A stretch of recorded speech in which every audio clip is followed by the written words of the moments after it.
Les premières pensées, c'est pourquoi? On est un peu anéantis quand la pédiatre rentre dans notre chambre à l'hôpital et nous annonce le diagnostic. Et là, elle nous a dit quand même que c'était une maladie grave. Alors Lucie, elle a eu une amyotrophie spinale de type 1. Donc c'est une maladie neuromusculaire. Il lui manque un gène. Du coup, elle peut pas produire une protéine qui est censée alimenter ses muscles.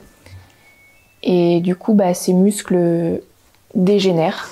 Il faut savoir que du coup, dans cette maladie, sans traitement, les enfants ne vont pas jusqu'à l'âge de 2 ans.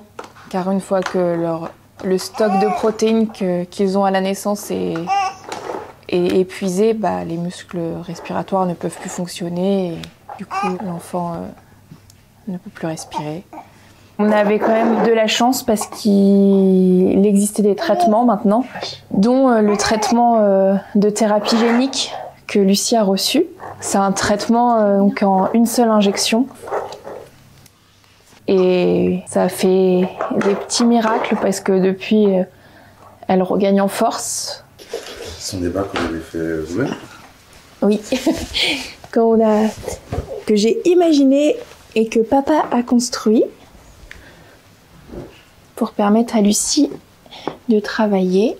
Parce qu'on travaille beaucoup à la maison, en dehors des séances de kiné, pour vraiment la mobiliser un maximum.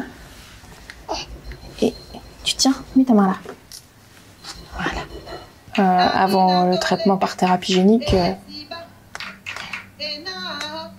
c'était impossible parce qu'elle n'avait pas les muscles qui se développaient dans les jambes. Hop. Tiens. Mets le bras. Tu veux tenir? Ah bah oui. Tu tiens toute seule. Je lâche. Les aménagements se feront, je pense, au fur et à mesure qu'on découvrira l'avancement de Lucie. Après, on a l'espoir que Lucie se déplace toute seule dans la maison, puisse ne serait-ce que marcher dans la maison. Ce serait déjà une grande réussite.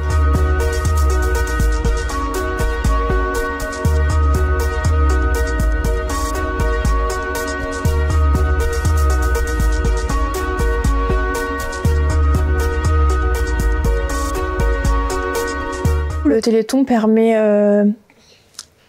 aux familles de témoigner, d'apporter des preuves concrètes de quand il y a un traitement, comme le cas de Lucie, voir que il y a des recherches, mais que c'est pas des recherches entre guillemets dans le vide, que ça aboutit. Il y a des traitements qui naissent, il y a des essais cliniques qui apparaissent et il y a des vies sauvées, il y a de l'espoir et vraiment faut y croire.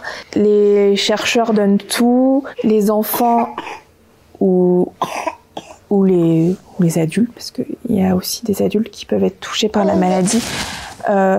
C'est des personnes qui ont une force de vie incroyable et qui se battent eux aussi, donc il faut vraiment rien lâcher. La lumière qui arrive toujours au bout du tunnel, donc il faut vraiment rien lâcher et y croire.